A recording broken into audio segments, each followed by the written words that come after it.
Allah ya masa wahayi ya ce ya Yunus,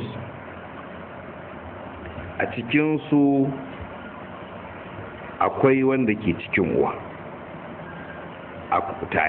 akwai jariri, akwai tsoho, akwai mace rauna, akwai raunanan mutane, kuma ni hakamul adal ne.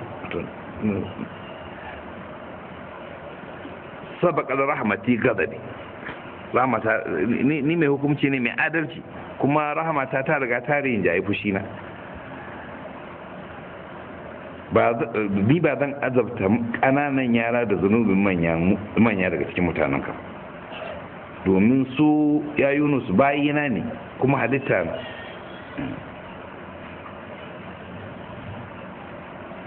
Kuma su ne ainihin mazauna ƙasata kuma iyali na. Kana son yanzu in musaurin labari mai tsawo, kila da yana da tsawo. Unfortunately shi tafsirin ayashi ya bace, wannan an nakalto ne daga Nurul Sakalai. Zan tsallake muku labarin don akwai abin da nake so in faɗa a ƙarshen tafsiri. Wannan labarin abin da ya bani sha'awa da shi hadisi ne kai tsaye daga bakin manzo Allah sallallahu alaihi wa, kuma akwai fawaid da yawa. In lokaci ya biyo da mu wani lokaci muna maganan Yunus a wani gu ma kawo shi insha Allah. Amma yanzu saboda abin da ke gaban mu zan dakatar, saboda mun tashi karatun magarba ta nuna sosai. Alhali a yau akwai mu da abubuwa biyu da nake son magana kai. Ɗaya wanda ya faru jiya, ɗaya kuma na gobe. Na jiya 23 ga wata, yau 24 ga watan Zulqa'ada. To ran 23 ga watan Zulqa'ada rannan ne ya zama daidai da shahadan Imam Rida, kuma ranar 25 ga wata shine ya zama daidai da yawmud dahwal ard. Yawmud dahwal ard gobe kenan, kun ga muna tsakanin ranakun, wannan ya wuce wannan kuma yana tafi. Shahadan Imam Rida ya kasance ran 23 ne. Za mu so ko da ɗan kaɗan mai magana dangane da shahadan Imam Rida, kuma yawmud dahwal ard shi kuma gobe ne. To rana ce muhimmiya, tana daga cikin ranaku 4 da aka keɓance yin azumi a shekara a cikinsu. Wato azumi a wannan ranaku muhimmi ne. An ce azumi a wannan rana yana daidai da ladansa yana daidai azumin shekara 70, kuma yana kankara zunubin shekara 70. Wato da mutum kenan zai shekara 70 yana zunubi, in Allah ta'ala ya karba azuminsa na rana wata gobe, to insha Allahul azim zai zama wato kenan an yafe masa zunubansa kenan. Ana ce mashi yawmud dahwal ard don daga nan ne aka fara shimfida ƙasa daga Kaaba.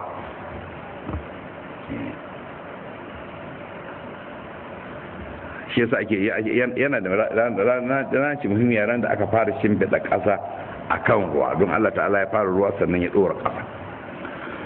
To shahadan Imam Rida kamar yadda to ranar lishin dan fi kawo muku kaɗan, shi Imam Rida Ma'mun ya ta ƙoƙarin ya dan kwafar da shi. Aksarin ya kira shi ne ya dawo da shi Madina da irin nasa ƙulli ɗin kai da ya yi. Shi Imam Rida yana tashi a Madina, mutanen Madina ba sauraron kowa sai Imam Rida, kuma ko da gwamna aka kai ta bangaren Abbasawa, su gwamna ba wani yana da wani matsayi bane a wurinsu. Imam Rida ne shugabansu, shi suke sauraro. To kuma tashan imam yana ta ɗaukaka, saboda haka sai Ma'mun bayan da ya kashe ɗan uwansa Amin, yayansa sarauta ta koma hannunsa, ya fuskanci matsaloli daban-daban. Na farko daga su mutanen gidansu da suka dare biyu, akwai magoya bayan Amin yayansa, akwai magoya bayan su shi Ma'mun. Na biyu wannan ma har ya shigo da batun Larabawa da Farisawa, don shi suna ganin Muhammadu al-Amin balarabe ne a Baghdad, shi kuma ma'amun uwarsa ba farisiya ce kuma yana zaune a ƙasan farisa ne a wani gari ake ce mamaru a wancan lokacin, wanda yanzu ya zama kila wata unguwa a cikin birnin mashhad na yanzu. To sannan kuma akwai batun su magoya bayan ahlul baiti wanda so kuma suna ta tashi a wannan lokacin. To shi Ma'mun kamar dabara yayi na cewa to ba in ya jawo Imam Rida zai ya kawo shi kusa, zai ba shi dama biyu. Na farko ya rika muraqaban Imam Rida, ba zai karfi a waje ba, zai karfi in ma zai a gaban sa. Sannan na biyu kuma in ya ja shi a jika ya nuna suna tare, to zai kashe yiwuwan ɗaguwan magoya bayan ahlul baiti a kansa. Sannan kuma zai iya magance rabuwan daular biyu tsakanin gabas da yamma, ko laraba da ba laraba, ko magoya bayan amin da magoya bayansa. To sai sa kawo Imam Rida, har ma wace wai zai sallah mashi khilafa, zai masa mubaya a shi ya zama shine khalifa. Amma kai da mukaddara da Imam Rida ya ce shi ya zama halifa, Ma'mun ya bashi halifci. To amma wanda ya baka sarauta ai kaga ya fi ka iko kenan ko. Kuma akwai faɗin laraba faƙidu shi ila ya ufi, marashin abu baya ba da shi. Idan har ya iya ba da mulki ga Imam Rida, yana nufin shi ke da mulki kenan fa alhali Imam Rida mansubi daga wajen Allah, shi ko wannan gasibi azzalimi, dan azzalimi jika azzalimi, gasabai bayan gasabai. Saboda haka ta ina ne zai iya miƙa mashi abin da shi bai da shi? Saboda Imam Rida bai karba ba. To sai kuma nemi ya ce mashi to dole karɓi wilayatul ahad, ya kuma shi barazana a ɓoye tsakanin shi da shi cewa in bai karɓa ba zai gunduwa da shi. To Imam Rida a zahiri ya karɓa a gaban jama'a cewa shi ne magaji. To amma kuma wannan abin da ya yi shi yana ganin kamar ya mai da Imam Rida ƙarƙashin, sai Imam Rida ya sami ɗaukaka da wuri. Kun san mutane su kuma su sarauta shi ne komi, su abin su ba sa gane mukami ta ce kai ne mai kana da ce mai matsayin sa ce shi ai ka ba ne ce a shi ba ko mutum ne. To sai yana da mukami sun fi gane ce wannan gwamna ne ko shugaban kasa ne ko mataimakin shugaba, sai su ga babban mutum ne a shi. To amma na ce ai malami ne mai tsoron Allah, za su ga cewa wannan ai bai da wani matsayi, bai da mukamin komi. Mutane ba su san wannan ba, su abin da suka sani kawai mukami ne. To sai Imam Rida sai ya zama ya tashi, sai yana tashi kuma ana cewa Imam Rida, mutane kuma sai Ma'mun kuma ya fara jin haushi, sai yana tunanin to bari ya don kofar da abin ya huta da shi Imam Rida. Yi cikin abubuwan da yi da yake lokaci na hararan mu, ya yi abubuwa da dama. Ciki akwai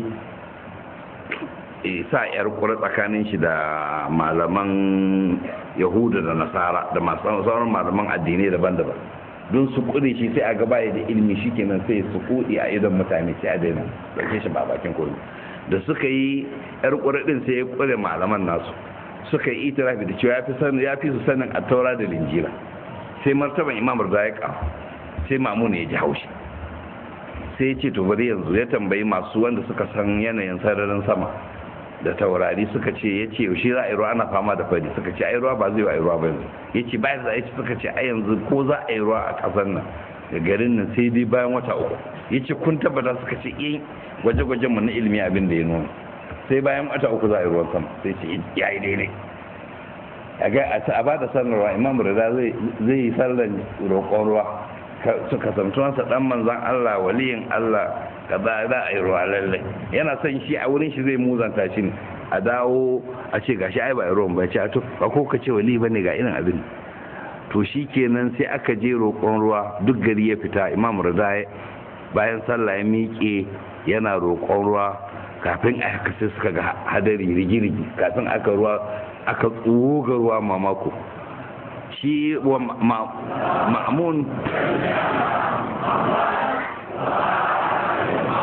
Ma'mun da yake fatan yanzu mutane su dawo suna kaji an ce wali ai kaza, sai gashi sun yana so su zamo ha'ibi na, sai shi ne zama ha'ib. to sai fa duk ba wannan ma a takaice zan ba ku yayo daban-daban yi wannan wani sosai kawai sai ta ni kawai a kashe Imam Rida kawai. To sai ta dubar gurin kashe Imam Rida ya bi ta wannan in ya shirya wannan sai ya zama Imam Rida ya tsallake, in ya shirya wancan sai Imam Rida ya tsallake, in ya shirya sai kowanne dai duk tarkon kashe shi da sai Imam Rida ya tsallake duk bai yi ba. To shine abin ya fada me shi, aka ce cikin abubuwan da ya an ce wani dare ya taba kiran amintattunsa yaransa guda 30 cikin kun san bai itibar wancan lokacin dare tsid zaka ji cikin duhu baka jin kowa sai gashi kira su suka ce mai da yake so an ce mishi amirul mu'minin wani mai cikin dare suka ganshi a gaban sa ya sa ta kubba guda 30 a cikin guba su 30 ne kuma yace suka ce amirul menene ka kira mu cikin wannan dare yace wani abu ne muhimmi da nake so ku aikata ainihin amma sai kun rantse mini cewa wannan abin asiri ne tsakaninmu da ku ba wanda zai ci ko duk suka rantse masa sannan sai ya ce to wayannan takubban ku dauka a wuce gidan Abul Hasan ana samun shahadin duk da yake ciki ku sassare shi da wayannan ku tattara takubban ku zuba a wani shimfiɗa ku dawo ku naɗe a wani kaman kyalle ku dawo. Ya ce in kuka yi wannan to yanzu kowannen ku yana da wakilin ce ban ce mishi buhu wani abu ne buhu na dirhami guda 3 manya-manyan buhu na ba irin ɗan jakunkunan nan sannan kuma ce za ku zama makunsa ta na matukar ina mulki na da rai. To suka fita cikin wannan hali a cikin su akwai wani mutum ana ce mashi Harasama, shi Harasama yana cikin yaran Ma'mun amintattunsu, to amma kuma a lokaci guda shi mabiyin Imam Rida ko kuma yana ikhlasin biyayya ga Imam Rida, amma shi ma ya dauki takobin da suka je yace muna shiga ga Imam sai muka samu Imam Rida kamar ma ya san muna nan zuwa, bai nuna wani damuwa ba kuma jikinsa ba ko alaman karfe da zai kare shi daga wuka wato kamar sirgi. Sannan kuma sai muka ji shi yana wa'ansu kalmomi ba su musamman yake cewa yake nan da nan sahabbai na suka zaro ta kubbansu suka shiga sassara masa, ni yace ni ko sai na mai da tawakkuli da muka su aka gama muka aje ta kubban kuma da abinci muka dawo. Mamu ne yace me kuka yi, muka ci abin da ka umarci mu, yace yayi daidai. Gari ya waye Mamu ne fito fada ba takalmi, kafa ba takalmi, kai ba kula, ya sa kayan jaje. Dan aminsa wayansu mutane ba su ba san ko su ba sun je da daddare sun kashe shi, ya fito ya zo na yanzu aka ce ya amiral mu'minin menene yace bari ka waɗansu mutane da ba san ko su ba sun je sun kashe dan Amina Abul Hasan, ku zo mu je gidan. Suka kama hanya suna biye da shi. To ko da suka je kofa za su shiga sai suka ji hamhama kamar muryan Imam Rida yana karatu ko yana da, sai ce masu me nake ji ne, kun ji wani abu? Suka ce abin da ka ji mu shi ma muka ji. Yace kun ha'ince ni, yace suka ce ba zai bu ha'ince ka. Sai yace mu har sama kai ka san shi sare, shiga ka gani wane ne wannan. To sai shi Mamun ya dawo ya zauna zukumi yana san me ya faru ne. Har sama da ya shiga wajen Imam Rida ya ce assalamu alaika ya sai da ya maula, don shi mabiyinsa ne. Sai ce wa alaika salam ya har sama, yuriduna da yutqu nurar lahi wallahu mutimmu nurahu. Ya ga ba wani alaman sara tare da Imam Rida. Ya da wajen Ma'mun ya ce har sama mai ka gani, ya ce ya na ga mashi abinda na gani da abinda na ji ya ce. Ya ce to kila ya su mana ya farfado. To amma su fi irin su lalle jina suka ga su sun bar wanda suka fasara. To aka ce shi har sama ya dama yau wannan asiri da yake kada kowa ya ji. To amma a cikin almajiran Imam Rida akwai wanda shi har sama ya ganshi ce ka san Ma'mun ya amince min ko ito barin ga maka kaji. Sai shi ce sai na dawo na samu Imam Rida na ce kaga abinda har sama ya gaya ma ya sai imam rida a cikin magana sai yake cewa suna son su gaggauta wannan al'amari ne amma ba zai yi ba hatta ya burgal kitabu ajal. Sannan sai ce mashi iyaka kar ka faɗi wannan hadisi na har sama wanda ka ji sai ga amintaccen mabiyan shi za ka gaya. To da yake dai shi ma'amun shi ne aka rubuta mashakawa da kashe imam rida shi ne ya sami wannan mummunan matsayi na makashin imam. Ƙarshe dai ya kashe imam rida din yayin da wa'adi ya zo. Bayan duk muhawaran da ya sai da wa'adi ya zo, to shi kenan sai ya bashi guba abin nan ya sha, ya bashi a cikin ruwan roman ya matsa ya zuba guba ya bashi ya sha. To sai ya zama shine kuma magaman ajalinsa, wanda ainihin shahadarsa ta daidai da 23 ga zulhijja hijira 203. To wannan na kawo wannan ne domin kun san yanzu su mutane suna ta hankoro, sun zaƙo sai sun yi kisan kai.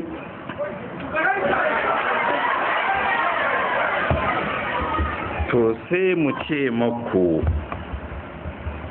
ma kana li nafsin an tamuta illa bi idhnillahi kitaban mu'ajjal.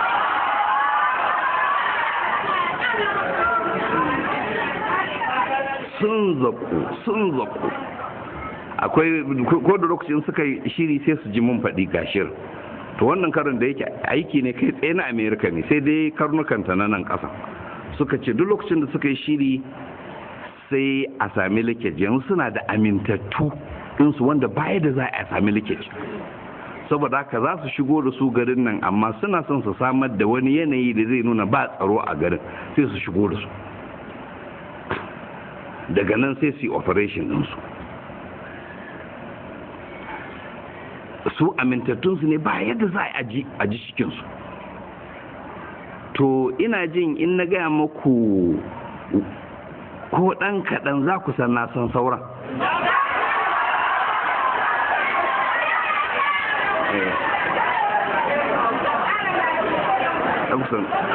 Sauran da ban faɗan ba na sani.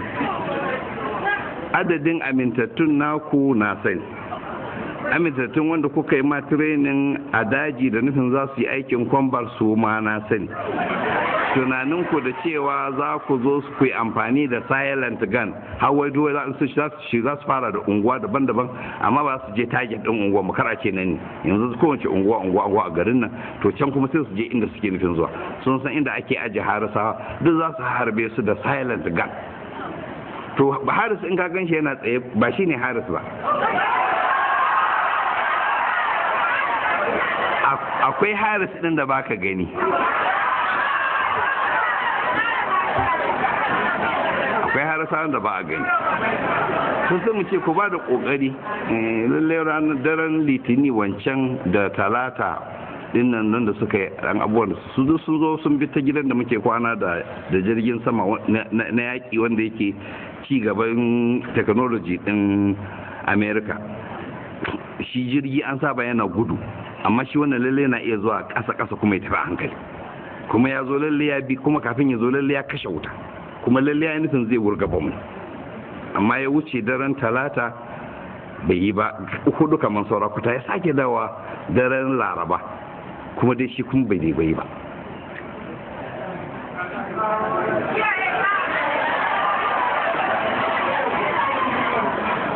don sun hadu suna da wani kowar cewa in sun ce za su yi abu gobe to yau ne, kuma za su zo ne 2:30 na dare, sai ce ku duk abin da za ku yi ta yi hatta ya bulagal kitabu ajala. Wannan ba za mu ce kar ku yi ba, saboda ba ku da wani tunani illa wannan. Sannan sun zuru min haisu la ya'lamu wa umlinahum inda kaidi mati. Ku ta ba da kokari, kowa yana aiki ne kan abin da zai cimma gobe kiyama insha Allah. Wa sa'alamu alladhina zalamu ayyaman qalbin yanqalibun. Wannan tafsiri ne.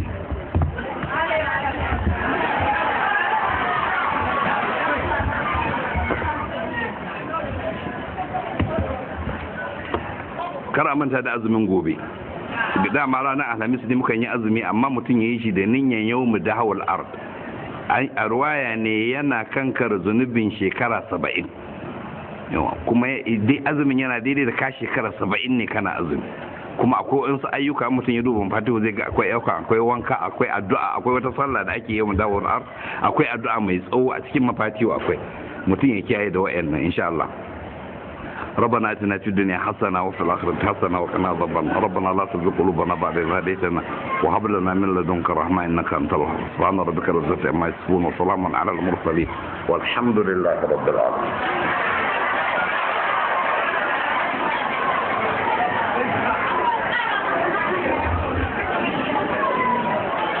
كذلك العذاب ولعذاب الآخرة أكبر لو كانوا يعلمون إن للمتقين عند ربهم جنات النعيم أفنجعل المسلمين كالمجرمين ما لكم كيف تحكمون أم لكم كتاب فيه تدرسون إن لكم فيه لما تخيرون أم لكم أيمان علينا بالغة إلى يوم القيامة إن لكم لما تحكمون سلهم أيهم بذلك زعيم أم لهم شركاء فليأتوا بشركائهم إن كانوا صادقين يوم يكشف عن ساق ويدعون إلى السجود فلا يستطيعون